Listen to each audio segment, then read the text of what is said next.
Sup, y'all? My name is Ian Edwards, and welcome to the Soccer Comic Rant. And we got a full house for y'all, at least for this moment.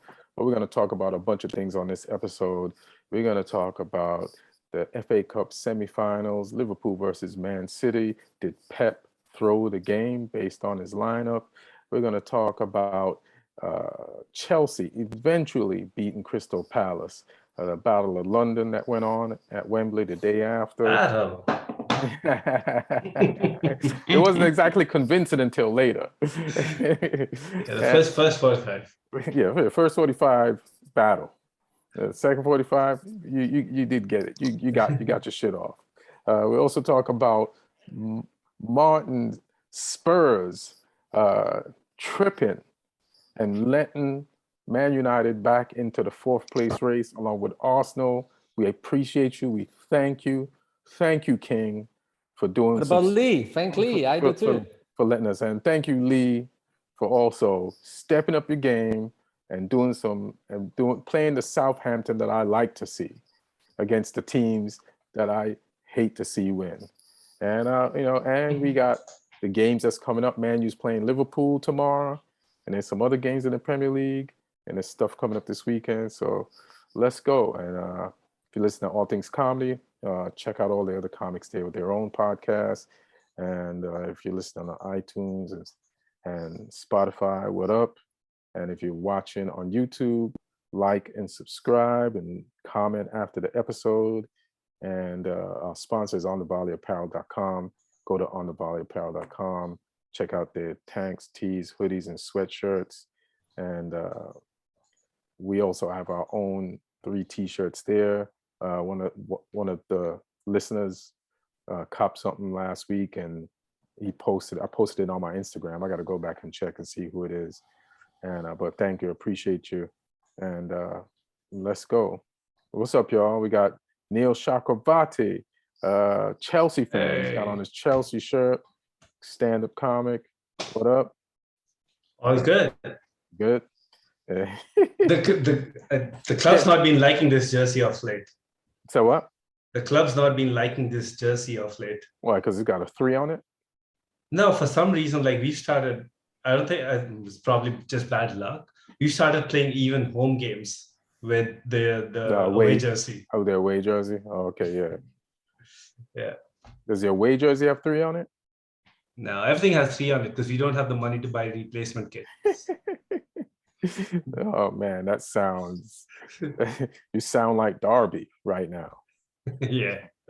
And we got Martin Harris, stand-up comic, actor. He's in a bunch of things, and he's a Spurs fan. So what up, Martin? Still hopeful. Good to see you guys. Yep, that fist was stronger than the way Spurs played this weekend. So I appreciate that. True. And we got Lee Hudson, stand-up comic from England, Southampton fan, and really appreciate him today. What up? Doing favors for all of you this week. Yeah, I know. But I don't even know it's a favor because I'm just being teased that I'm back in the race for 4th. And it's like, listen, if a girl's going to break your heart, right, you want her to just break it so that you can get over it as soon as possible. Don't worry, tomorrow, Ian, tomorrow. But now I got this team. Ronaldo's probably not going to play tomorrow. Yeah. Oh, yeah.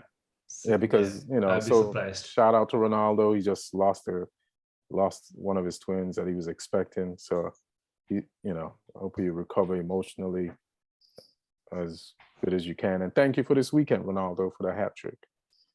But yeah, that's tough.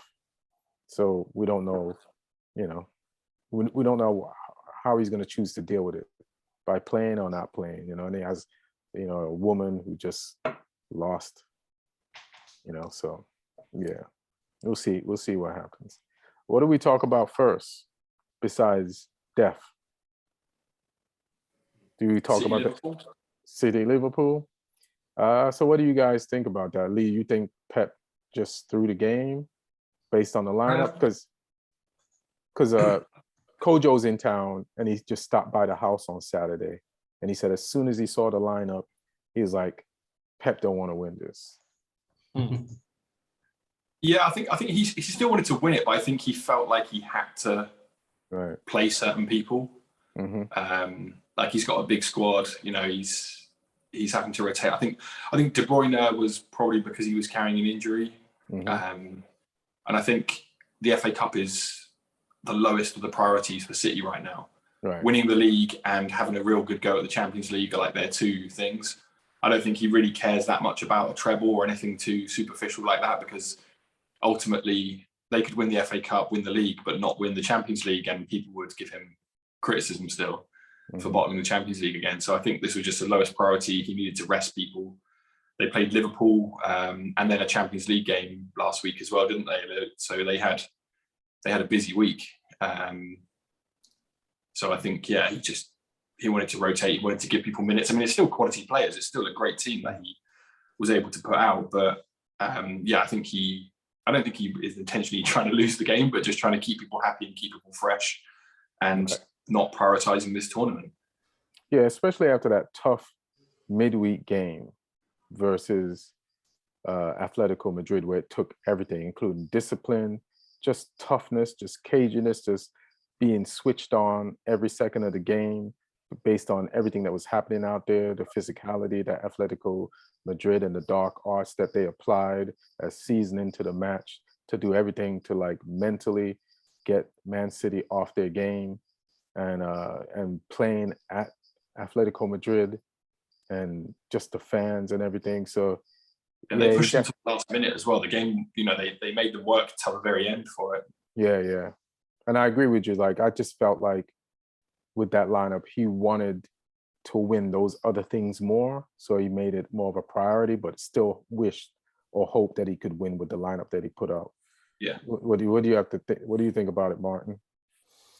Yeah, I think he didn't want to give psychological advantage to Liverpool by, being beaten in full strength, because obviously the title race is the most important one. As we'll mention moving forward, they're already reinforcing the team for the next year to make another run at it.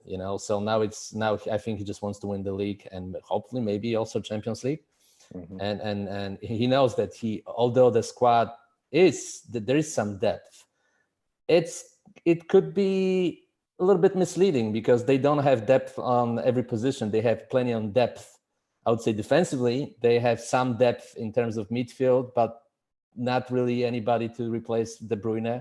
They don't have a striker, so it's kind of a fake depth, where Liverpool is actually deep on every position pretty much, and they have an actual depth.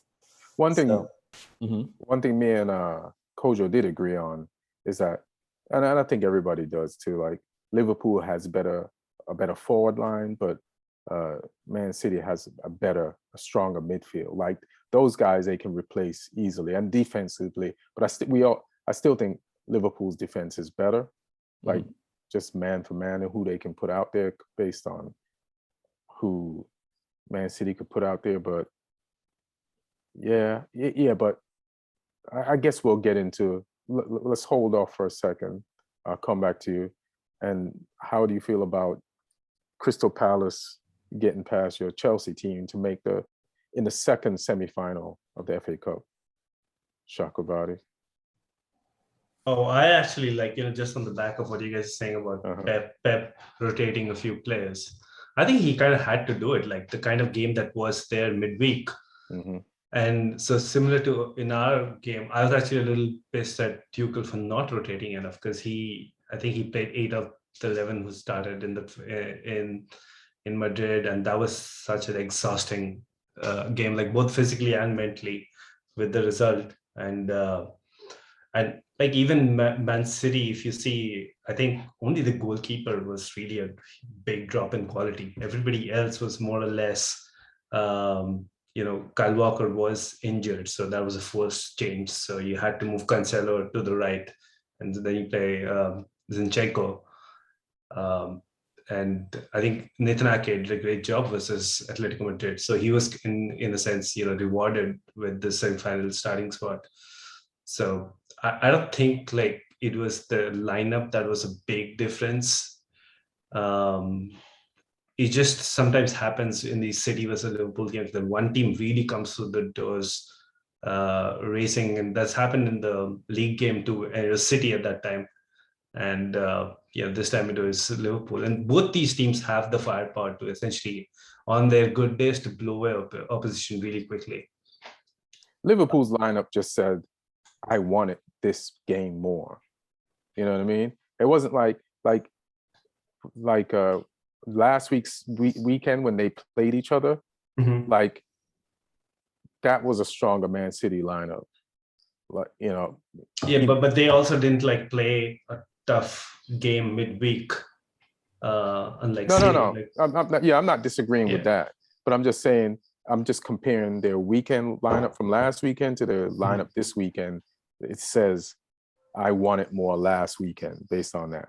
And there's reasons why, but, you know, it's like you have to take a gamble, like Lee was saying, and you have to like decide what's the most important thing to you. And I think he wanted to win, but he hoped he could win with what he put out there. But Liverpool still made some changes. Like Jota obviously started the league game. He didn't play this one. Henderson didn't play. You know, there's guys who would normally start for Liverpool. Konate played. Yeah. It was Matip, wasn't it, in the league game? Yeah, right. I think it was Matip, yeah.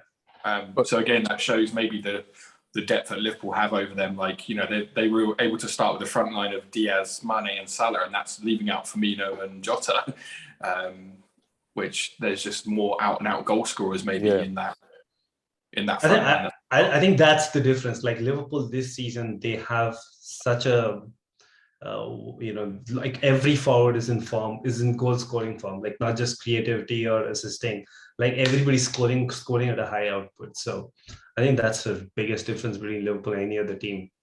I think that's going to be the difference of like Man City. Like if Man City doesn't win the Champions League, it's because they don't have a forward. But the thing I wanted to get to, I guess, is the fact that they're going to get a forward. Like, do we have to really talk about that? Yeah, we do. I mean, we all got to deal with him. We all got to deal with it. There's no escape for anybody. You know, so you know what did you put in the chat? And is this a is that the Guardian? Are they reliable? The Daily Mail it was. I mean, Guardian I think is reliable. Yeah. The Daily Mail it's a shitty newspaper, but on sports stuff they're not so bad. They have horrible views as a paper, but it's being picked up by a lot of other places as well. They claim they have their sources. That Haaland's going to be moving for the release fee of £63 million, 500 grand a week contract. That is just crazy. That contract. Like Raiola will be taking a chunk of something somewhere as well, probably. But I mean, last summer he would have cost probably 200 million. So they waited for the release clause, which Dortmund didn't want to sell for the big money last summer, so it's hurting them now. So you're saying Liverpool better win the league this year, or else they're never going to win it? You never know. You know, we joked about it. We joked about it in our chat that Chelsea at some point paid fortune for the best striker in the league named Fernando Torres, and we all remember that it didn't quite work out the way they would hope so. I know, that was a total different situation. You know? I think Haaland is kind of, he's projected. If his career turns out to the way he's rated right now, I think he's projected to be a couple of levels higher than what Fernando Torres was. So that's the real at danger Liverpool, here. Fernando Torres was incredible. I mean, he was at the time, people were saying he's the best striker in the world. So it was. But he had fallen off before Chelsea bought him. And no, he did fall off after you bought him. Yeah. He had an injury. He had an injury after the first year, and then Liverpool scammed him to Chelsea. Was it Liverpool? Liverpool. Yeah, Liverpool, it just didn't. And Ancelotti, like that's one of the things that caused a fallout between Ancelotti and Abramovich, because Ancelotti wasn't in favor of getting Torres. He wanted, funnily enough, at that time, he wanted what's this guy's name? Sergio Aguero from Atletico. Still had his eyes on a good player. Yeah. So was Ancelotti there when Torres got there? Yeah. And that's when they had the good year with Torres. They didn't have a good year. We never had a good year. We had my bad. I keep mixing up Chelsea and Liverpool. Oh yeah. Oh, okay. So when Spurs and Di Matteo, the season they won the Champions League. Yeah. Okay. Yeah, but he was never the guy they projected. They tried to make it work, and it just never worked, really. He did win. I mean, I'll always hold on to the fact that he, tunneled down to the new camp, and he got that, the goal that finally let us breathe a little. And then around the keeper, and he also won. A lot of people forget he won the corner that led to Drogba's header in the dying minutes in the final. And I remember because final? Yeah, he also caused Gary Neville to have an orgasm live on. And I also remember because that's where I kind of started following Premier League more. Before that, I was into Bundesliga more, But around like 2009, 2010, I started like watching Premier League a lot.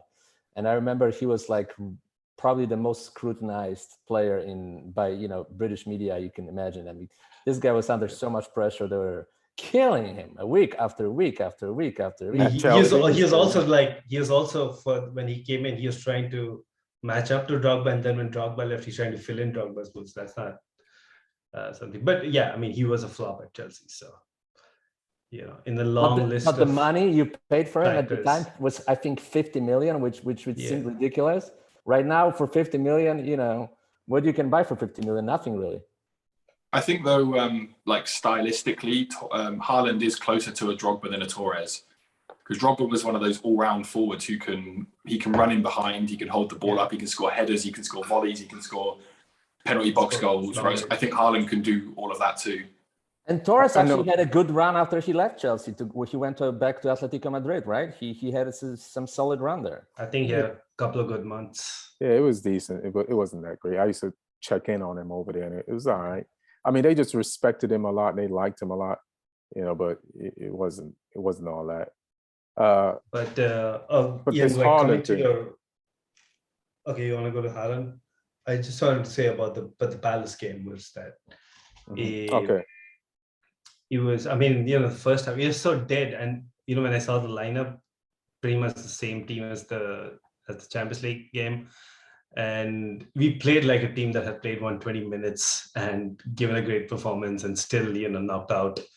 You could feel like that was the kind of team that was put out there. But one thing that happened was a blessing in disguise was Kovacic got injured and we had to put Loftus-Cheek in. And he kind of like changed the dynamic of the game, because then we moved Jorginho back as a holding TM, and then Mount played deeper, and they had a little bit of a free role, and that's kind of what led to that first goal. And there's a sweet strike from Loftus-Cheek. This week itself, I think both Ruben Loftus-Cheek and Timo Werner, it seems like they're playing for the Chelsea careers. They've had 3 good games on the bounce against a variety of opponents like Southampton, Real Madrid, and now Crystal Palace. Very different. Werner was really good. Werner was really good. Yeah, like all 3 games, like they've been good. And Tuchel during the week made a lot of comments about Loftus-Cheek, saying, this is the guy who, even when I was not here, like we used to keep track of him, me and my coaching team, because a lot of talent and the potential you could see, like the skill set he has is pretty unique. Like a big guy with with nimble feet, but we always keep thinking like the potential it has to like click at some point. And that he was kind of hinting like that Ruben kind of suffers from a little bit of lack of self-confidence, and that he completely doesn't believe himself, like what he can achieve. So, and then he goes and does that, the goal that, because I think if he hadn't scored that goal, we would be going into extra time. It really, I mean, Palace opened up the game. Yeah, Palace was defending really well. Like Cahill and Anderson, they were defending really well, and I don't even think we had just like a half chance where Havertz was through, but he chose to dive instead. So in the penalty box, but we didn't really have any chances until that goal. So, I feel like Chelsea should be thanking Mane for Loftus-Cheek's goal, because Mane scored that third goal in the FA Cup semifinal against Man City. And it's just basically the same shot. I mean, Ruben has a shot in him. Like, it's just crazy that he hasn't scored in, a while. But I remember that Sarri season, he scored some. He only played like the second half of that season, and even from midfield, he scored like 6 goals. So right. he can score. He just doesn't, he That just was the season he went to the World Cup as well, wasn't it? Yeah, on the back of that. Yeah. I always rate him. I always No. Actually, he went to the World Cup on the back of the Crystal Palace loan. And then he came to Chelsea. He came back, yeah. I always rate him. I always thought that, he's a skillful dude. So I'm glad that he's finding some way to fit in at Chelsea. What else? You know what we didn't get to talk about?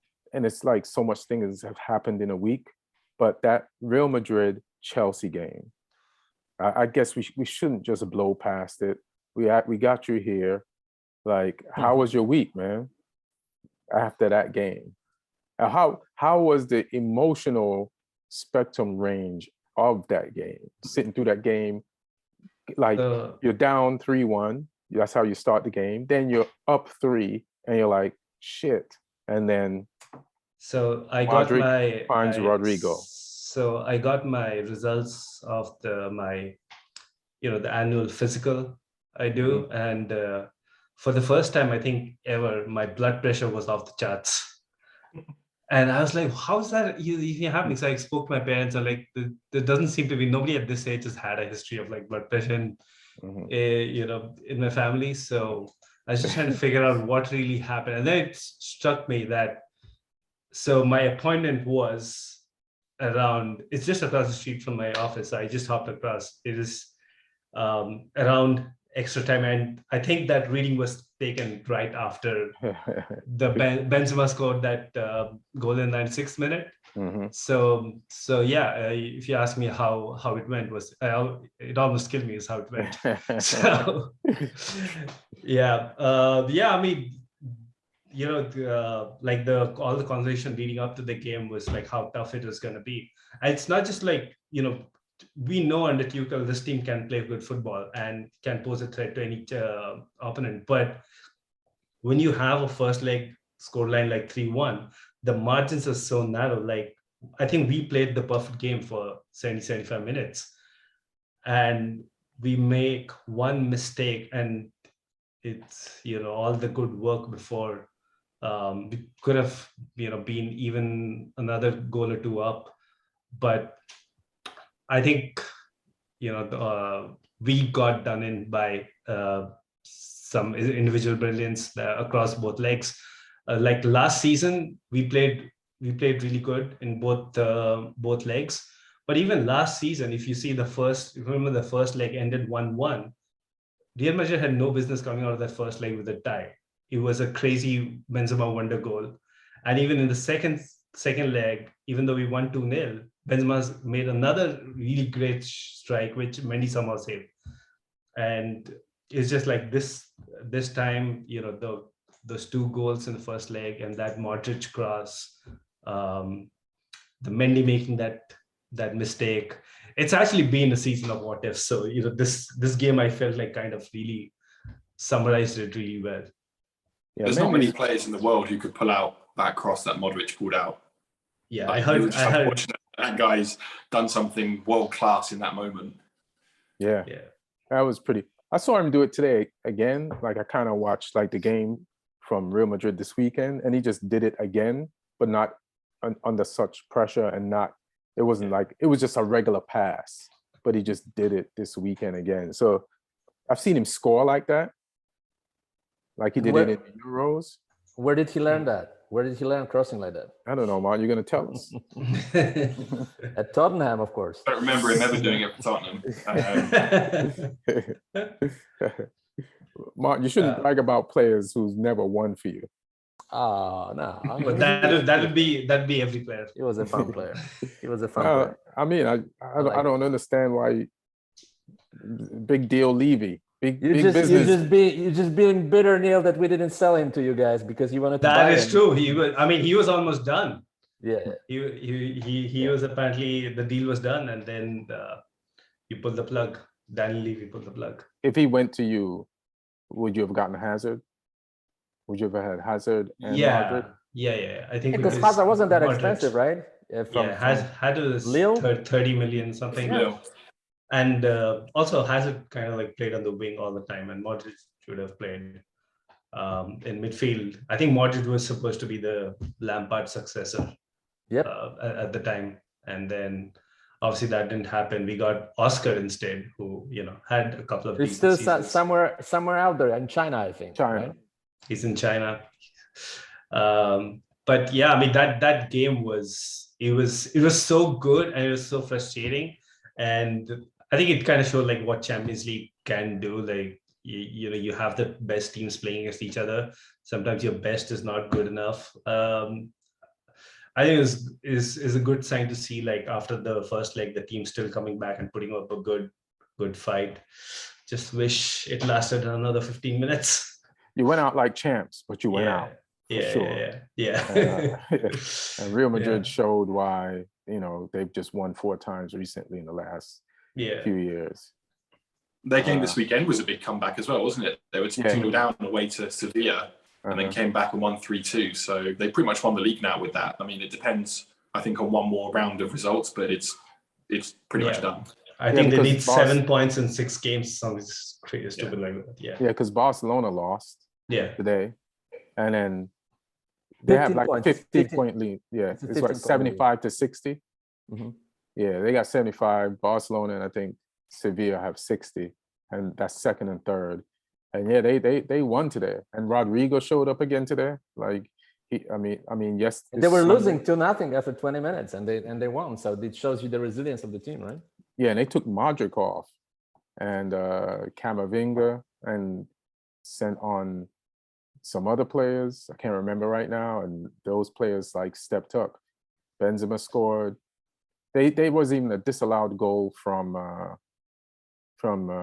Vinicius Jr. They said it was a handball, but it wasn't when he controlled the ball. So they need to get a lot of disallowed goals the rest of the season. They need to. Why? They need to get. Are you bitter? Are you holding this against them? Didn't you win a Champions League semifinal against them? That wasn't enough for you? No. Yeah. Alonso deserved. Alonso had a great game, by the way. Against the team of his father and grandfather. By the way, Lee, so how much are they paying for the city for Haaland? Apparently 63 million is the release clause. How much did they get for Torres? How much did they get for Torres when they sold him to Barca? Why do you want to compare that? Because that they could have done a very good piece of business on it. How long ago was that? That was like a few months ago. Torres? Ferran Torres. Ferran Torres. Oh, okay. It wasn't. Oh, Ferran Torres. Okay. I think he went fairly cheap. It was like 30 million or something. Yeah. No, I think it was 53 something. Yeah, that's what I think too. If they turn Ferran Torres into Haaland with, of course, more salary, that's not a bad deal. No, I think the thing with Haaland is not just the transfer. It's a release clause, so it's obviously not going to be crazy. But the real commercial, financial implications of that is his salary, which I think apart from Ronaldo is going to be by far the highest. I think the highest right now in the Premier League is De Bruyne at 400k. And if he's coming in at 500k, that's a crazy number for a 21-year-old. Also, Raiola usually demands a salary for himself. Like he demands a lump sum and a salary because he's the world's most greedy agent. and his father apparently also. It's still a good deal. Like if you spend, like you've paid the club 63 mil, right? Mm-hmm. For like a player that's worth over 100 mil. So if you you just 40 mil, so you don't get in trouble with the fair play thing, right? You what? So you will not get in trouble with the fair play rules because you just sold Ferran Torres for like 50 something, right? So right. Like, I just looked it up. It's 55 million euros. Yeah, here you go. It's Ferran Torres, so about high 40 million pounds, 40 something. Yeah, it was a decent amount of money for Ferran Torres, who is kind of working out at Barcelona. I think he needs one more season, but I mean, if Haaland is as advertised, this is a steal. Anything short of that, it's not. It's a steal, including Raiola's fee and his father's fee, because mathematically, you could pay everybody off with 100 million and then you're good. And you have this player who's 21 years old, and somebody was saying, I can't remember who it was, like he is more suited for the Premier League, like physicality, height-wise, just the way he plays the game. And he loves physical contact and bumping off people and running behind people. So he has the speed, the pace, and the physicality, and the killer instinct to thrive. Even if it takes another season just to acclimate, he's good. So, well, talking about physicality, I still can't unseen it. Still in my head when he scored the first goal after pandemic. Like during pandemic. Sorry, when the games were canceled. And the first game that was back, I think it was after 2 months of pandemic, was Dortmund playing someone. He scored the first goal. And they couldn't celebrate, so he was like making those weird moves because he couldn't touch physically the other guy, right? Remember that? Okay. Yeah, that was that. I still remember that. Like some sort of a dance. He was a sort of a dance. Martin, if you're gonna bring that up, you should just do the move. You know what I mean? It was like. I think Martin should be happy though with this as well, because it means City won't come back for Kane. But I didn't think it's realistic since Conte is there. I mean, before Conte, sure. I mean, I don't think it's realistic that the Kane will leave. You think it's not realistic after this weekend after you guys lost? As long as Conte is there, I don't think it is. I mean, surely he still wants to win a league, and he's still not going to do that under Conte. So, well, he'll get a do-over at the Europa Conference week. So. We'll see. They're not even going to win that. They're out of it. We'll see. No, next year. Next year. Never give up. Next year in the Champions League. So, Martin, thank you for failing this weekend. Thank Lee. And you guys lost to, who did you lose to? Brighton. Brighton at home as well. Another home defeat for Spurs. Defeat. No, it's not like we lose that many games at home. I mean, we've been pretty solid. I think we won 7 out of 8 or 6 out of 7. And listen, it's the team that it's still in a process of figuring things out. We were on a good run, and when teams are at that level of inconsistency, while still processing, while still building, while still moving forward, that games like that happen. I can only name a few teams that never lose those types of games. Like Liverpool is one of those teams that they don't really lose games like that. But all the other teams, they do, including Man U, including Arsenal. Of course, they lost 3 in a row. You've lost more home games than us this season.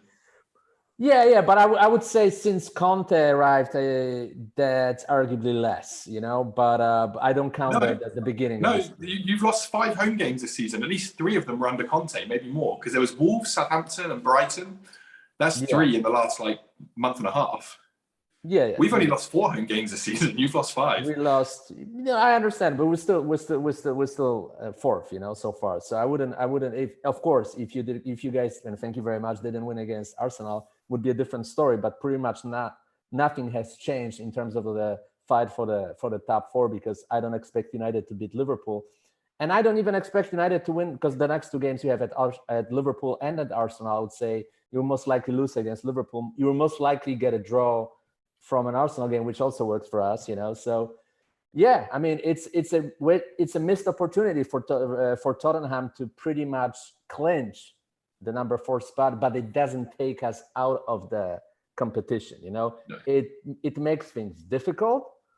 It makes things less easy, I would say, but we're pretty much in the same place we were before that weekend. Luckily, because of the way other games happened, West Ham losing and Wolves losing and Arsenal losing to Southampton, and Man U didn't show me enough in that game to worry that there is some magical revival of form, that they're gonna be a threat. Listen, we're done. I told you we're done. I told you why we don't have to get into that. But what I do want to get into, let me see if I can remember this. I want to see what sort of games United has a tough run. Don't if you try to look at our run and listen, we're in the top 4 race, but we ain't in it. We just because of points and circumstances and situations, we just look like we have a chance of getting the Rose. We ain't getting no rose. We just in the house, and they haven't eliminated us yet. But because West Ham is fucking up, and because Arsenal is fucking up, and because Spurs is a work in progress. But speaking of Spurs being a work in progress, this is the thing I did remember. Last week I was kind of praising you, and I was praising Spurs for holding on against Villa and winning a game that they were being bombarded, and then Lee made sense when he said that's not a great game plan to have like 40 shots across the bow and be kept in your own half for most of the game and outpossessed and outshot.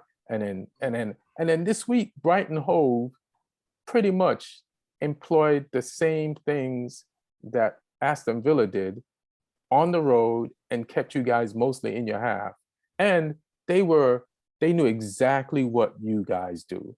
Like, and there was no chance for a break. Like, it's almost like they know who gets the ball after who. So let's stop that person from getting the ball so they can't pass it to them. And if the ball did get to them, they stopped the person they would pass it to. They was just so astute and they was just on it. So Spurs, you have to, there is, even when I want to say Spurs is going to get fourth place, like in seeing those two displays, even though one of them was a win, this is not a guarantee, which it doesn't mean Man United is going to get anything out of it.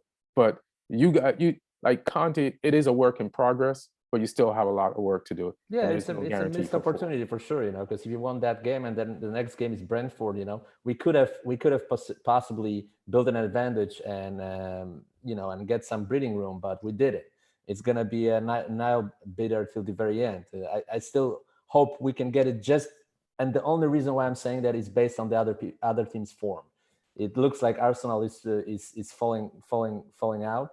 It looks like Man U is not really figuring it out, and it looks like West Ham is pretty much playing themselves out of the competition. They're focused on Europe. So it's more of, it's not how good we are. It's more of like how not good other teams are. Right. That's the. Also, I think Spurs do have the best schedule. Most favorable schedule. We have Arsenal at home. We have Arsenal at home. I mean, they have three near relegation battlers: Norwich, Burnley, Brentford. Oh, they're all relegated. Those three teams are relegated. I don't think they. I mean, not Brentford, but Brentford. Well, although you do have to face up Brentford, not Brentford. But Brentford also, I would expect Spurs to beat. Oh shit! What about Eriksen? Yeah. Versus Brentford versus Spurs. Brentford is one of the top four on form teams right now. It's at Brentford, that game as well, isn't it? Yeah, this weekend. You're right, yeah.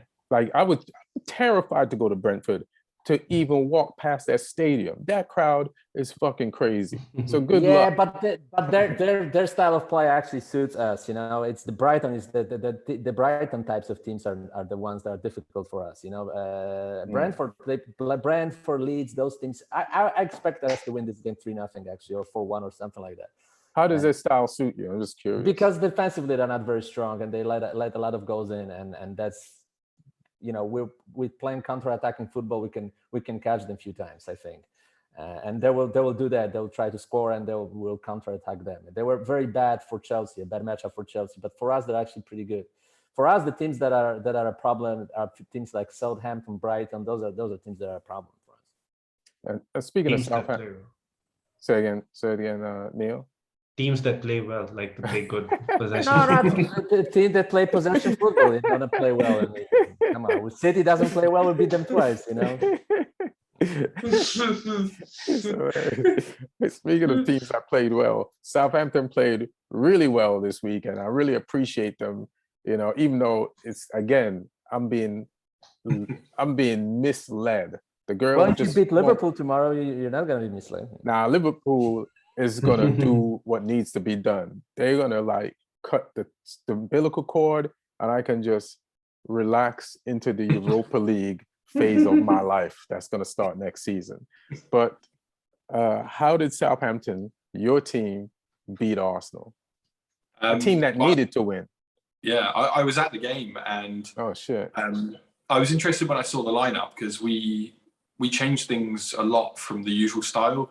Hasenhüttl was normally quite strict with the 4-2-2-2, But this time he went 5-4-1, just 5 people across the back, 4 in midfield, Brozier up front on his own. And he said after the game, he was like, we just didn't want to continue this streak of conceding goals and losing games. So he just decided, right, I'm going to change things. I'm going to play defensively. We played on the counter-attack at times. Brozier was quite isolated. At times we got lucky because we still defended badly in this game, but Fraser Forster was world class. He made some amazing saves. Yeah. Funny enough, he's out of contract in the summer, so he started playing well now. Because he stopped it from being double figures against Chelsea last weekend. Even though we lost heavily, he still played pretty well. So he bailed us out a little bit because Saka had a great chance from a cross and Odegaard had a good chance. So he helped us out, but we still defended quite well. Arsenal, they were a strange team to watch because we played with 3 centre-backs and some of those guys are pretty big, and Arsenal just kept putting high crosses into the box. So either the defenders headed them away or Forster came out and punched it. And it's like, what are you doing? You're playing into our hands. But then when they tried to move the ball on the floor around the box, we had so many bodies, they couldn't really do that much. So it was an interesting one to watch. And then we brought Shane Long on for the last 20 minutes, and he was using all of his experience to win free kicks and time waste and all of those things. So we went full Atletico Madrid mode for the last 20 minutes and just did all the nasty things that we needed to do. You brought on your expert time waster. That's it. It was some pretty ugly stuff, but we got the results, so we needed that as well. Like, I would have been quite happy for Arsenal to take some points off us and get at Spurs, but we needed, after the last few games, we needed something to give a bit of pride back to the team and get the fans back on side. The atmosphere was pretty good even before the game, which was surprising after the way the team has been playing. But puts us on 39 points, so we're good now. One more. I think we're good. Yeah, I would say that the friendship between Southampton and Tottenham, and them pretty much acknowledging that to be a team that likes to support Tottenham, it's moving. I really appreciate it. Well, all our fans inside the stadium, because there's big screens inside, and we were watching the Spurs Brighton game, and our fans all cheered when Brighton won. We don't like Brighton, but we don't like Spurs. So you hate Spurs more? A little bit, yeah. Did Arsenal bring anything to the game? They created a lot of chances. They just couldn't put the ball in the back of the net. Well, they had some people missing. Like Lacazette was ill, and I think they missed him because they had Nketiah up front with Martinelli and Saka, and that's a really young forward line. And you could see like Nketiah's he's not a Premier League player that's going to lead a team. Like, he's okay as a sub, playing in the cup games, playing in the easier games, but when the responsibility was put onto his shoulders, he didn't really have anything. Saka didn't have the best game, which was good for us. Martinelli didn't have the best game. Odegaard didn't really do much. For 60 minutes, I didn't realise he was on the pitch. Yeah. He came and did a couple of things late on, had a couple of good chances, but we were lucky they didn't really turn up. I think they missed Partey in midfield as well, because he's a big player for them the last few weeks when they had the good form. I think it's interesting that their bad forms coincided with him being injured. So they missed a few, and I think you guys Tavares at left back wasn't very good. I think Tierney would have improved the team as well. So him Tierney not being there definitely hurts them. And you guys had 36 clearances. Yeah. So we had to do some back to the wall defending, and it wasn't a good game to watch. I mean, we won, which was nice, but it was a horrible game to watch. But it will be interesting. It will be interesting because I think we're a week away from Arsenal versus Man U. Two teams that are not informed. It will be interesting to see who's gonna break out of the. It's gonna be Arsenal. It ain't gonna be us. I think I'm really intrigued about the Man United Liverpool game though, because it's Liverpool at home. Rangnick knows Klopp, and he knows the Liverpool players, or a lot of them that he's coached before. Like that article I think I posted in the group. But you know what's the problem? He doesn't seem to know his own players. He doesn't seem to know his own players now. That's the problem. Yeah, well, that could be the issue. But it'd be interesting to see if he comes with a different type of game plan for that game, if he thinks he knows how to stop them. But United have a weird habit of turning up in these sort of games. Like I remember like them taking draws off Liverpool before when Liverpool were way stronger, or beating City away from home when they shouldn't do. So who knows? I mean, I would still, if I had to put my life on the line, I'd be backing Liverpool.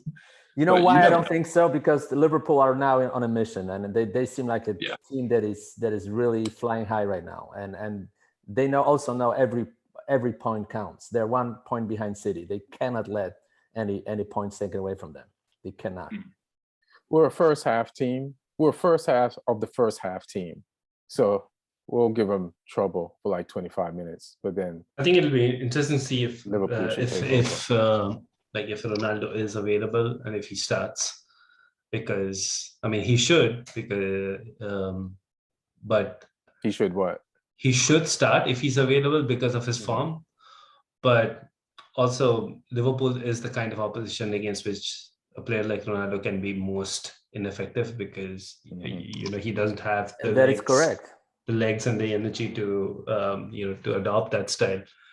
But so it's a tough call for. That's the one thing, Neil, and the second thing is that Liverpool are the team that are the worst nightmare for Man U defensively, because they have very fast players up front, and Man U, unfortunately, the center backs are not very fast. Yeah, but you can't do anything about that right now. I don't think there's any decision to make there. Like, you just have to live with it. So I think it wouldn't surprise me if they play Wan-Bissaka and just tell him not to go forward, just be there to cover the centre backs, and just try and have as much mobility in that back line as possible.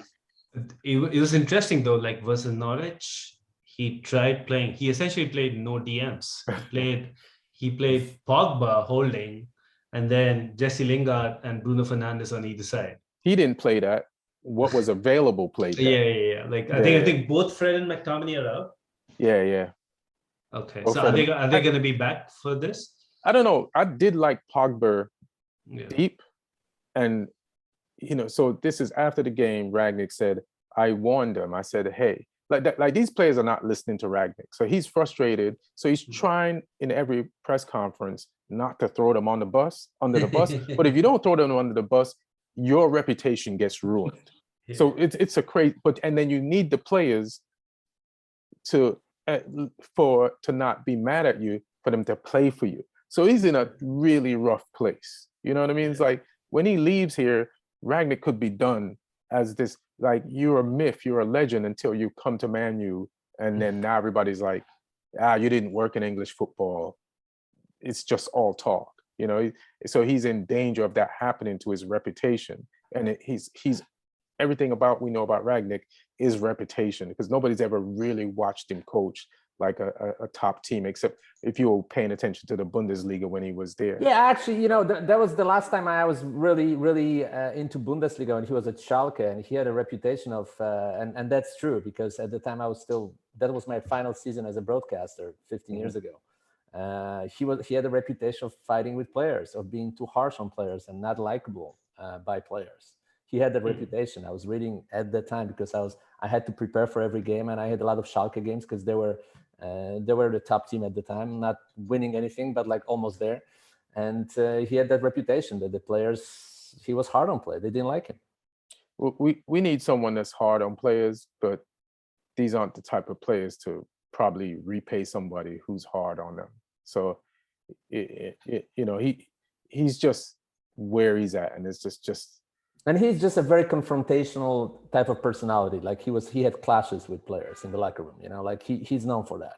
Yeah, he's different now. He hasn't shown that type of personality whatsoever. But I think I'm trying to remember what I was going to say. Like in the post-game press conference, he told them, "You are offensive players playing defensive positions. Don't go forward too much or forget your responsibilities." And Norwich got 2 goals in, so obviously the guys did not pay full attention. But I do think Paul Pogba in that position did have a good game. The problem is the crowd booed him, right? And I'm trying. You're in England? Why did they boo him? Does any? I'm not sure. I mean, maybe just because they think he's, not doing as much as his wages would suggest. He's a target for a while. He's been a target for a while. He's been a target, but they've never booed him. My thing is this. I think they booed him because all week leading up to the game, somebody's been putting out this fake article that Manchester United offered him like $400 to like $500,000 or $1,000. I don't know if it's dollars, euros, or pounds a week.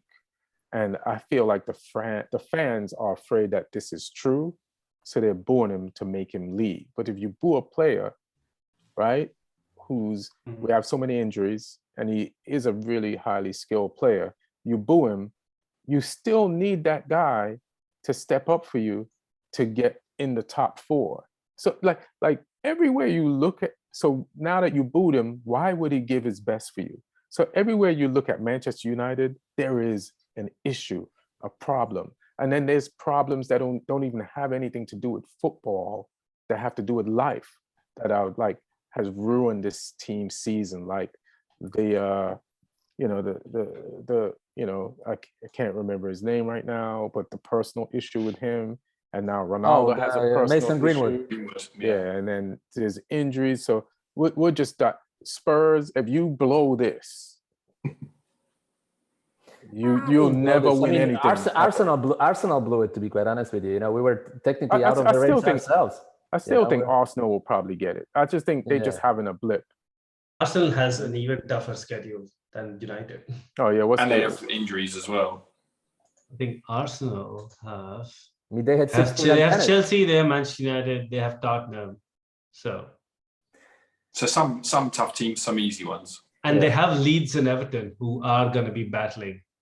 Yeah, I think Leeds and Everton will be fine. I think Burnley really waved the white flag after they, got rid of Sean Dyche. I think they waved the white flag, and I think they're going down. I think Everton will be fine. Yeah, once Burnley fired their coach, they started interviewing Frank Lampard as if he saved Everton from being relegated. He's like doing those, 10-question like shows and all that, stuff you do when you're winning. It's the interviews you do when you're winning.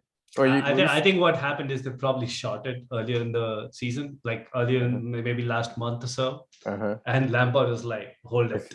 You know what? Like, hold it. And then the moment he got the notification that Sean Dyche said, all right, you can go now. Hey, play it now. You put it out. Yeah.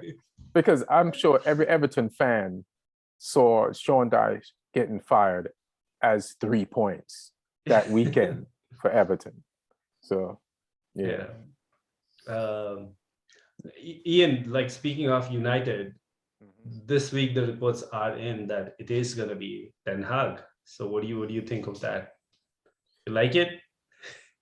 You don't believe it? No Pochettino. No Pochettino? No, I like Ten Hag. Like, I like, from what I've been hearing about his football philosophy, I like his pedigree. He's worked with Pep. He's worked in Germany, where I feel like some of the best coaches have come from. He's worked at Ajax and won some titles, and he's gotten far in the Champions League with way less money than everybody else. He has the same principles of Rangnick as far as finding these young players who are good and have energy and the mentality. And he's going to try to bring to the club exactly what I feel we need. But there's one thing that he's really bringing to the club, and that is, you remember last week or so when the deal wasn't done? Why wasn't the deal done? I think he was interviewing the board back. Boom. And that's what I want. I want the guy that refuses to sign just because he's getting the chance to work at Manchester United. He's telling them, I need this, I need that, or I won't sign. I like the guy who's arguing with the board before he even gets the job, because that lets me know when he gets the job. Because that's gonna be one of the tasks on the job. Yeah, that's it. That's you handling the board. So he's showing me he's a good coach by handling the board before he's even there. So I'm optimistic. That's all I can say. Apparently, he's still trying to bring Van Persie with him as well. Right. They say that Steve McLaren will come with him. Hey,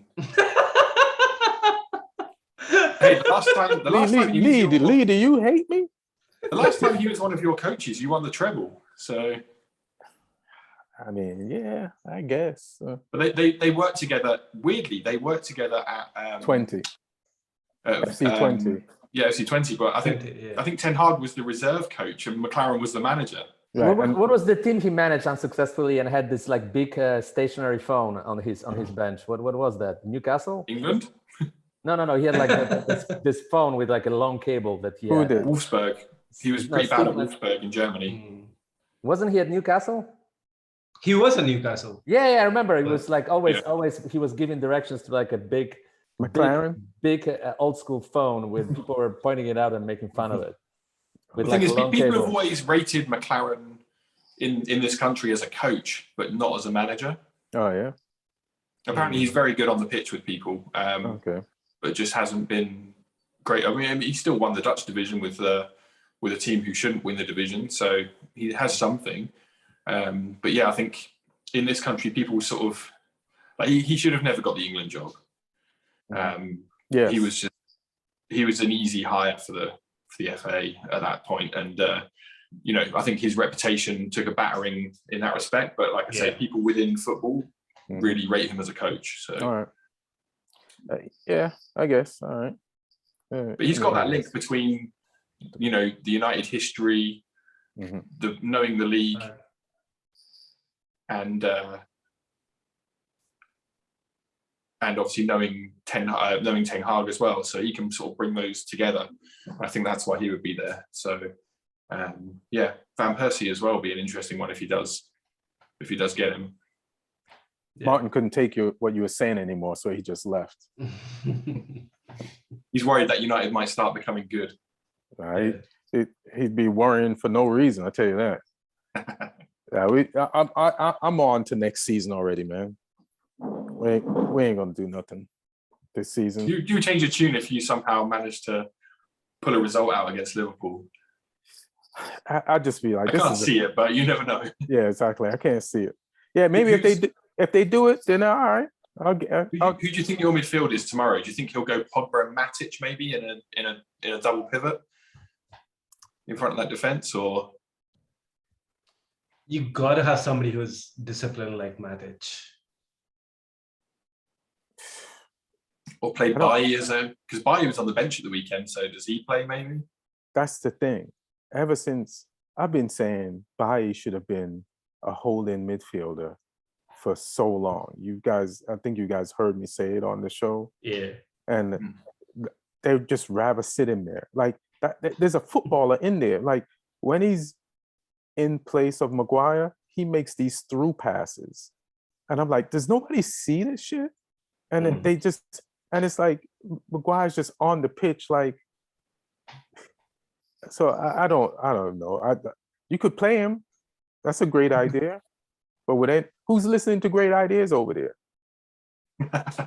I think there's the whole Harry Maguire situation is turning into. I haven't seen something like this. Like one player and there's so much scrutiny, and of course, like he's not a world-class defender anyway. So with all of this scrutiny, I think it's affecting his performance. So like he's even worse than what he used to be, and it's weird, like the way things are following him. Like even like he ended up booting Pogba in the face. Like the amount of consistent meme material Harry Maguire is providing on a weekly basis. Like his XM per 90 expected memes per 90 is off the charts. I know. I sent you guys one meme, and it's just like Harry Maguire taking his shirt off and throwing it to a fan, and then cut to a fan ducking the shirt. Yeah. Yeah. Even Harry Maguire doesn't want a Harry Maguire shirt. And again, like that, these are some of the things like Harry Maguire. Well, these are decisions that Ten Hag has to kind of make on day one. Harry Maguire, captaincy, Paul Pogba, Ronaldo. Like, what do you do with all these players? I think Pogba will be out the door before Ten Hag even arrives. Probably, yeah. So that rumor has not been substantiated. The offer of money from Manchester United to Paul Pogba. You didn't hear nothing about that this week in England. I haven't, no. All right, so then it's fake. It might be real. I don't know. Oh shit! It better not be. And I love Pogba, but he needs to go. Yeah, I heard PSG, Real, and Juve were all hovering. All right, but PSG sounded like the most likely. All right, we'll see. And what do you think Burnley should do? Should Burnley hire a new coach, or just let Ben Mee and the youth coach keep getting 1 point out of everybody? Like, you got it from West Ham. West Ham is in the high up in the top 10. I don't know. I think Burnley are done for whatever happens. I think they left themselves too much to do. They lost 4 out of the last 5. They beat Everton, but they needed to beat someone else as well in that time to have a chance. So, yeah, Burnley, losing to Norwich was not good. Sorry, Neil. No. No, I was just saying, like, Burnley might end up being one of those teams that we won't see them for a while now. Yeah. Unlike, the ping pong that's been happening between Fulham and Norwich for the past 4 or 5 seasons. I don't think it's quite Norwich and Watford and Fulham. Bournemouth's probably going to be back. But I think Burnley's it's goodbye for a while. Right. Because I was reading up some of the stuff, like they actually, the ownership structure, they took on a lot of debt. They leveraged a lot. Yeah. And that's, now you don't have, the parachute payments from the Premier League only going to last a while. It's going to last like 3 years. How much did Burnley cost? It's Burnley. How much could they have, even if you leverage it the way the Glazers bought United? But probably not somebody with as deep pockets. I know, but you've been in the Premier League how long? You've actually played in Europe. You've not spent a lot. You haven't spent a lot. How is this not paid off?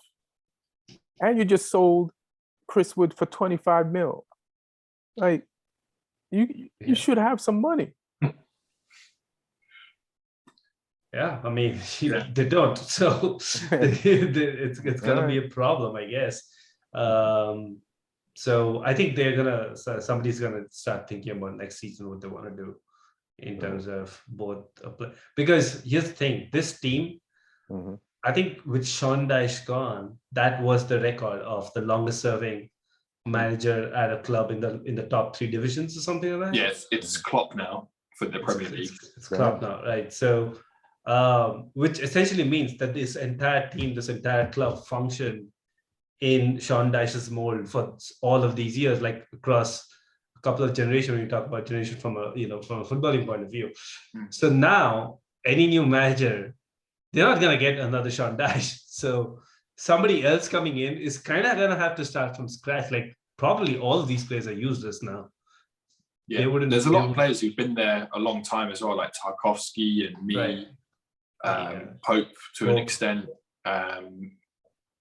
Westwood, although he picked up a nasty injury at the weekend. I think Nick Pope is going to go. Yeah. The player who I rate the most at Burnley, though, who I think could do a job at a bigger club, is Dwight McNeil. I think he's underrated. He came out of Man United's academy, got released, and then went to Burnley. But I he's really hurt like us him. a couple times too. Yeah, he's a good player. Trying to I clicked on this thing if you just give me their player age, but because the Burnley feels like an old squad, but I don't want to just say that and not it be factual. But this is I'd have to click on each one individually. I'm not that interested in Burnley to do that. Oh, I can look it up. I have this with me. So, I mean, the backup goalkeeper, Hennessy, doesn't count. Let's look at the players who played the most minutes this season. So Pope is 30, Tarkowski is 29, Dwight McNeil is young, obviously. Mm-hmm. How old is he? 22. 20. Oh, is that young? I didn't know he's that young. And then there's Westwood, who's 32, Charlie Taylor, 28, Burnley, obviously 32. Matthew Lawton, 32, and then Conne is, he's right in his prime, 25. Yeah, Barnes isn't that young, I don't think. Rodriguez isn't that young.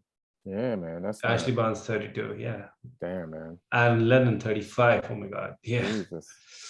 And yeah. Here I was thinking that Lennon was too old. Jack Cork, 32. And he's everybody's age.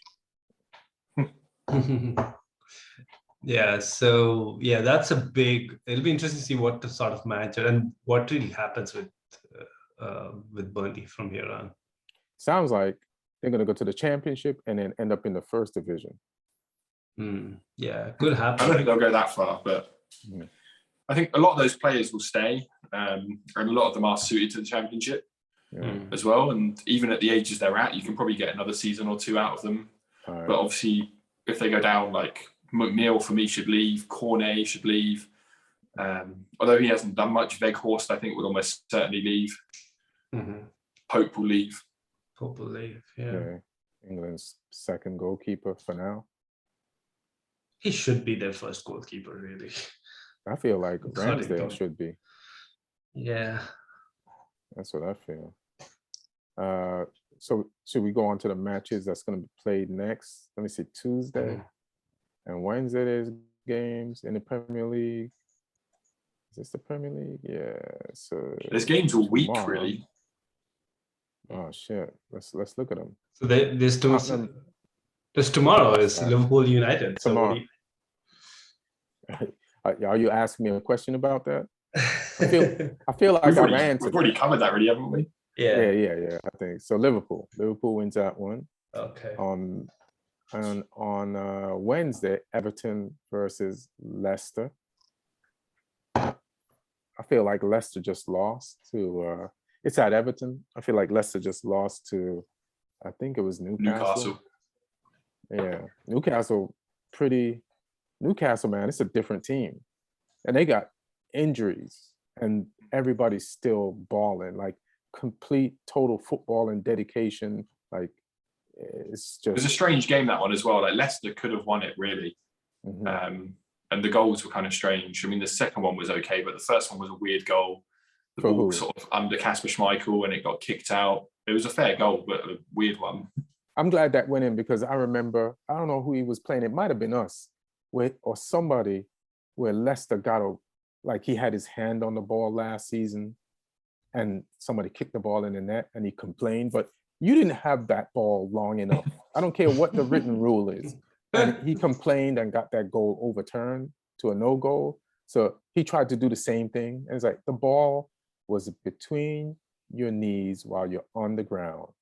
Yeah. You don't have that ball. That guy has the right to kick that ball. Yeah, he had no hands on it. So, yeah. And that was Bruno Gomez. And he scored the second header, the winning goal at the end.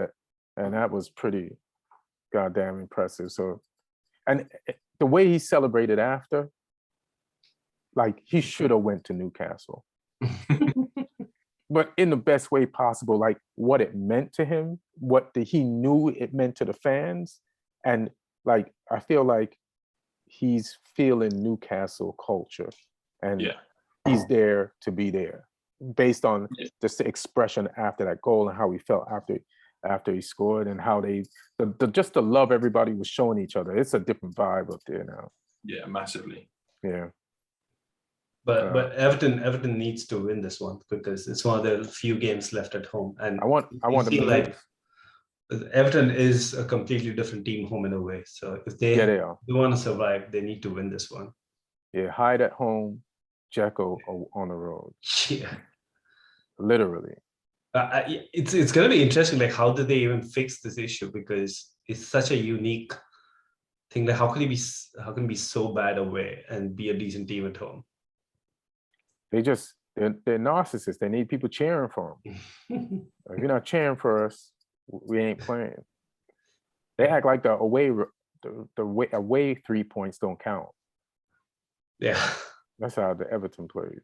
There's Chelsea Arsenal Wednesday as well, isn't there? Yeah. Yeah, Neil, what's up? I think that might be one of the games we finally see Romelu Lukaku start a game. You like to beat up Arsenal defenders. Yeah. And he hasn't started for a while. I just feel like we're kind of running Havertz to the ground. Even though I said, like, while talking about the Madrid game, that Havertz, Mount, Werner, this combination has been really good. And like they've been getting goals, but they've also been linking up really well. And it seems very fluid. And, there's going to be the temptation to continue with them. But I don't know, like the points are important because you still want to finish, even though the league is practically, irrelevant at this point, because I think we have a healthy gap to top 4. But you still want to, make a big improvement. Like we finished last season on 67 points.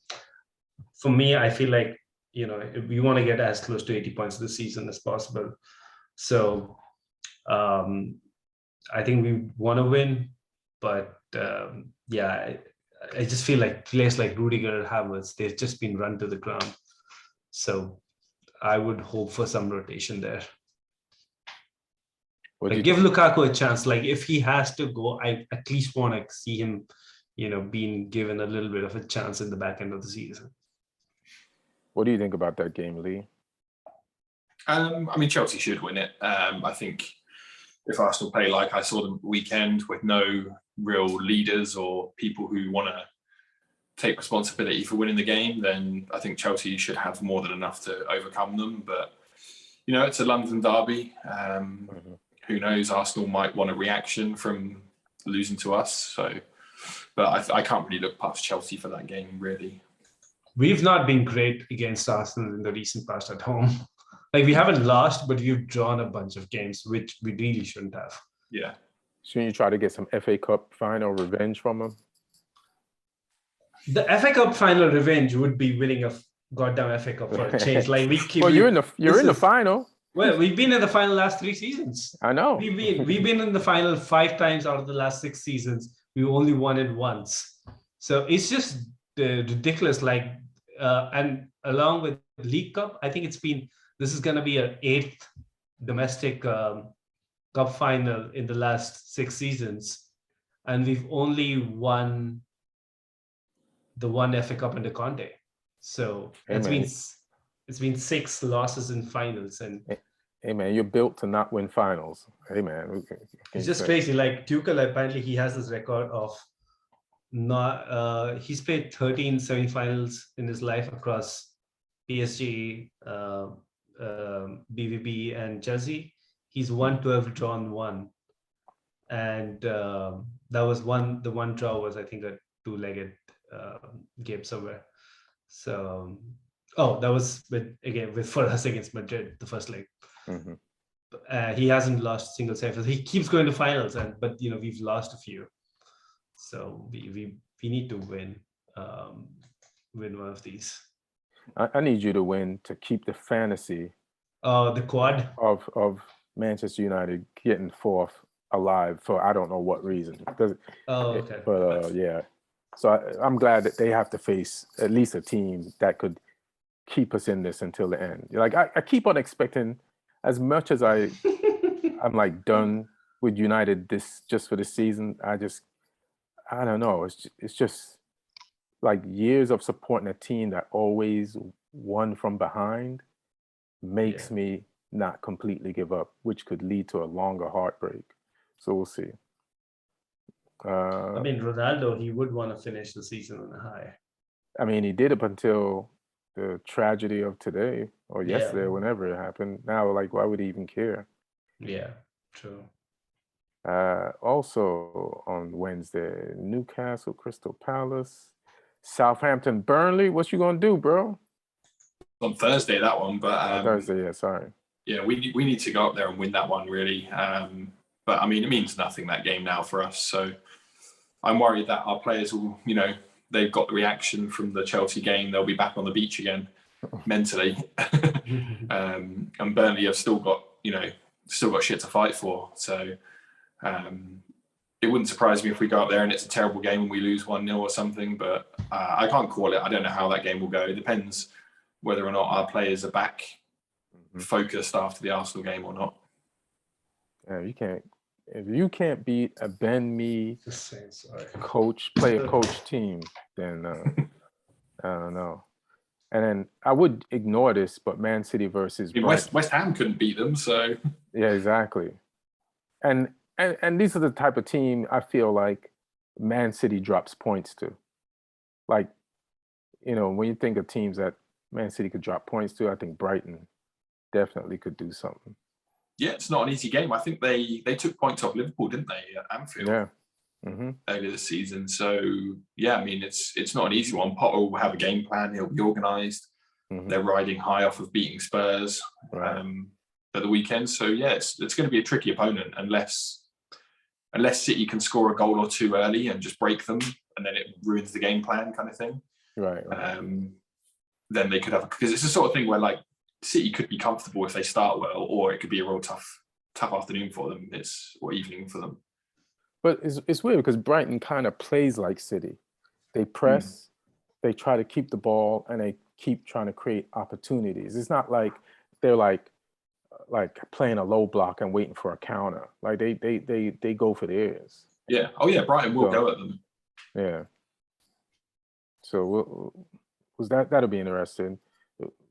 Neil, we were talking about the possibility of Brighton Hove being one of those teams that could trip up Man City just on style of play. This is a game for them. This is more dangerous for them than I think Liverpool versus Man United is dangerous for Liverpool. But I think like at this stage, both these teams know that every game is a final. They have to win. So there's not going to be any complacency, and there's not going to be any like hedging your bets in terms of lineups and stuff like that. So you are going to go in with the best team you feel that can win on the day. So we won't see Nathan Ake or Stones for the rest of the season. We'll never see Zinchenko for the rest of the season. I mean, to be fair, like Ake has been, I think he was really good against Atletico Madrid. So he might. I don't know if I think Diaz is coming back from an injury. They were both on the bench. Diaz and Laporte were both on the bench in the semi-final. Right. Yeah. Were you finished? Just go ahead if you want. Yeah, I mean, it's gonna be a good game. Like Brighton gave some of my favorite games to watch, and if any team can take it to Man City, under Graham Potter, like regardless of where they are in the league, even if there's nothing to play for, Graham Potter is every week auditioning for his next managerial job. So he's gonna be at it. And this is a big game because any team like Manchester versus United versus Liverpool is a big game because it's United versus Liverpool. But Brighton versus Man City is a big game because you're basically deciding who wins the title, but the title got nothing to do with you. You don't have a chance to win it. If you're the team that makes Man City stumble anyway, you will never be forgotten. And all eyes are on you. Like eyes are on this everybody's watching these games. Like if there's a day you like 4 or 5 games, you want to see the Liverpool game or the Man City game. Right. So yeah, everybody's watching whoever plays Man City or Liverpool as if it's like a derby or an El Clasico. Like your status has been elevated no matter where you are in the table if you're playing any one of these two teams. We did, and we you also have Arsenal Manchester later in the week. That's on a Saturday. Yeah. Well, it's going to be tough for us. This is just. You got to win that one if you want to have any chance, because that's a 6-pointer. But if we lose to Liverpool and Arsenal wins, will we even want to? Well, you at least don't want to finish 7th. Well, you might not finish 7th. Some of our key players, like Pogba, got booed, and he knows he's going to be gone, right? And we have injuries, and we have to play him. Like, why would he care? He'll just go somewhere and be like, I'll prove myself there, and nobody can say I was a failure. They'll just say it was United. So then just don't play him if that's the mindset. Liverpool Everton at the weekend as well. Yeah. Oh, yeah. But where is that being played? That's at Anfield. Yeah. See, that's going to be a bloodbath. See, they're just going to saute. It's supposed to be a derby, and we're supposed to respect the derby opposition. But if it was at Everton, yeah. But that's some shit. Actually, that reminds me, like you said derby. That reminds me, Erling Haaland. If that thing works to Man City, Yorkshire guy going to Manchester, that's a little bit of crossing loyalties, no? Not really. His dad played for City. There's pictures of him as a kid. With City. But wasn't he like born in Leeds? Yeah. Born in Leeds, but yes, there's pictures of him, like I say, sitting in a City shirt when his dad was playing there. So he's goddamn English. He should be playing for us. I guess a question for Lee, and it's just going back to the FA Cup real quick, and about goalkeepers. So they're making a big deal, and I should have asked this earlier about, the Man City subbing out, using the American goalkeeper instead of Edison. What do you think? Was he rusty from not having played that much? Had he been playing in the FA Cup qualifiers coming up to this point? Yeah, he's City's cup goalkeeper, and they've been pretty strict with that. Like, he's played the Carabao Cup games, he's played the FA Cup games, whereas Liverpool obviously switched to Alisson. They played Kelleher in the Carabao Cup, right? But they went for Alisson for this one. So, but I think rustiness is a hard one if you're a second choice goalkeeper to come in and play against the best team you could play against. Like that's a big ask to come in and be rusty and face an attack like that. Like that's hard. So you can sort of see the level he's on. Like, I think he's a good goalkeeper, but just it's a tough game to come in, and then obviously the mistake like the one he made was the sort of mistake you don't see Edison making. Yeah, I mean, Edison did make that mistake against Liverpool. Or in the Champions League, but he got out of it. No, it was Liverpool. Jota was trying to play against Liverpool. Yeah. But he stayed calm. Whereas Stefan, that's the difference here. He took that touch. He looked up to see what his options were, and then you could see his foot sort of looking for the ball, but he had taken that touch too far out, and then he looked down again and just panicked. And he whereas Edison was way more calm when that happened. Right. Yeah, I mean, I don't like the whole cup keeper thing. I know a lot of managers do that, but I feel you should only do that until a certain stage of the competition, and also if you feel that the second guy is at a decent enough level compared to the guy who you're benching, your number one goalkeeper. So I think Edison and Stefan's, like, the difference is the gap is so vast that against a team like Liverpool, it's a really foolish thing to do, and I'm glad Guardiola paid for that. This needs to be stomped out of the game. I knew he needed to rest players, but you don't need to rest your goalkeeper. He's probably the guy who's least he played Atletico Madrid. What did he even have to do? For the longest time, they were trying to pop shots off from the edge of the box. He did make one save at the end of the game, I think. But you're right. It's like Atletico didn't really come on strong until the last 20 minutes, did they? Right, exactly.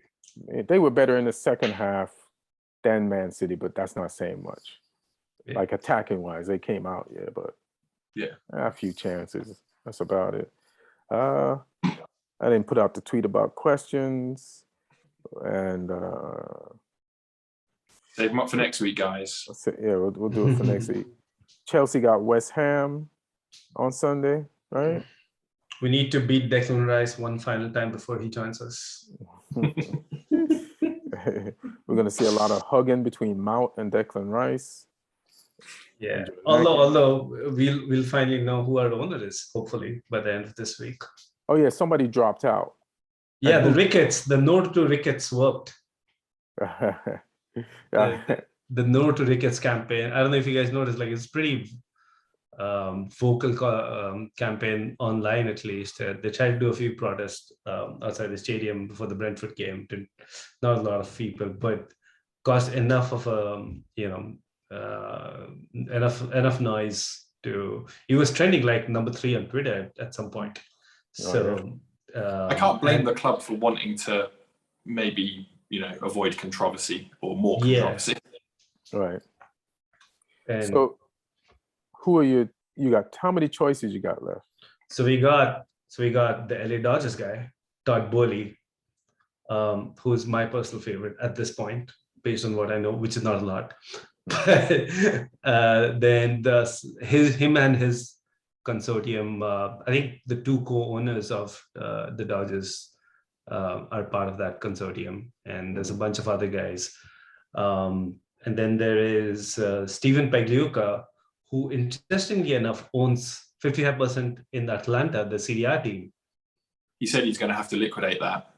But it's so crazy. No, like his camp has been coming out with so many mixed signals, because the understanding is the UEFA rules say that you have to liquidate, as Lee said. But this weekend or this past week, Atlanta had a game, and Pagliuca goes around with a jersey, doing a lap of honor, essentially. And the narrative is that he's trying to placate the Atlanta fans. No, I'm not going anywhere. I'm going to be with you guys. So they're trying to find some sort of a loophole that you don't really have to do that. So he's maybe not going to be the main man or something. He'll be a part of it, but only a small part of it or something. Yeah, I mean, their lineup is looks like the Avengers. Like they got Pagliuca, the Boston Celtics guy. And so his initial claim to fame is he's the owner of the Celtics. And then they got you guys remember the Social Network movie, the Facebook movie? So remember that the character played by Andrew Garfield, the co-founder who got kicked out of the company, the Eduardo Saverin. Yeah. So that guy is part of that consortium. Right. And there's funnily enough an Indian British right now, but guy who I looked up, and he grew up pretty close to where I grew up back in Hyderabad, India. So Lord Karan Billamorias, I think his name, owns the Cobra beer brand. And then there's a bunch of people, similar to that. And I can't wait to see the Cobra beer patch on the shoulder, on the sleeve of your jerseys. Hey, that stuff's super popular here. Yeah. Oh yeah. All right. Yeah, it's like it's the beer you drink when you go for a curry. Oh yeah. Okay. That makes sense. All the curry places sell Cobra here. Oh yeah. I miss a good English curry, and I miss the smell of fish and chips. And then there's the consortium by Sir Martin Broughton and Sebastian Coe. I think that's the British, the British led, but even fan-led one as well, isn't it? Well, actually, it's kind of weird, the whole fan-led thing, because those 2 guys are Chelsea season ticket holders, but Todd Bowley in his bid has brought on board Daniel Finkelstein. I think that's how his name is pronounced. And he is a very visible part of the Chelsea. He's also ex-British member of parliament and a journalist. And he's written a glowing, endorsement of the Bowley Group. And he's supposed to be on the board, if they make it. And then, so the Sir Broughton bid also has the Harris and Blitzer, who are from there's so many. They own, I think, one of the franchise team in the US, and they also own minority stakes in Crystal Palace, which they will have to dilute. So it's kind of weird, what's happening. These guys are going into the last stage, which means that everybody has the money. but there are question marks in terms of conflict of interest on 2 of these bids at least. So, and when is the final decision supposed to be made? I think this week, because the final. So they said the final bids closed, like a couple of weeks back. But then, last week it was like, oh yeah, final. So Abramovich has 1 week, a few more days to end the war. To pocket that money. Yeah. All right. So apparently it's going to start trickling in sometime this week. You never know. All right. So, that's interesting. We'll see. Anybody got any last words? Last rites? Did we? These guys, just to finish my train of thought on that one. So these guys on the 76ers, the last bid. So it's basically LA Dodgers versus Boston Celtics versus Philadelphia 76ers. That's what's happening. It's the NBA. The NBA versus the versus NBA. The MLB. Yeah. Say it again. It's the Boston Celtics. Boston Celtics. There's the Philadelphia 76ers. And then there's the LA Dodgers. Oh, okay. All right. I think Dodgers have the best sporting record. So based on that, and this guy seems pretty well thought out. Don't sleep on the Celtics, man. They were great back in the day. Yeah. Yeah. Larry Bird playing up front for Chelsea next season. Chelsea also, there's a report that we're going to be in Orlando, Vegas, and Charlotte for preseason. See, you guys are really focused on the upcoming season. You sound like you're more focused on the upcoming. I mean, you got to come visit your American owners, because apparently you're going to have an American owner regardless. Yeah. Yeah. You're going to road trip out to Vegas now? Absolutely. Yeah, he definitely is. Also, it was kind of long overdue, because I think Christian Pulisic, it's been, due to the pandemic and all of that, we've never really had that Christian Pulisic marketing preseason. Where's the game going to get played in Vegas? At the Raiders' new stadium? Or no idea. Playing in Vegas. This is nothing's official, but reports have started coming in. Playing in Vegas is like getting your players ready for Qatar. You know what I mean? Even though Qatar is going to be in the winter time of the Middle East, it's still, that's probably the closest you can get.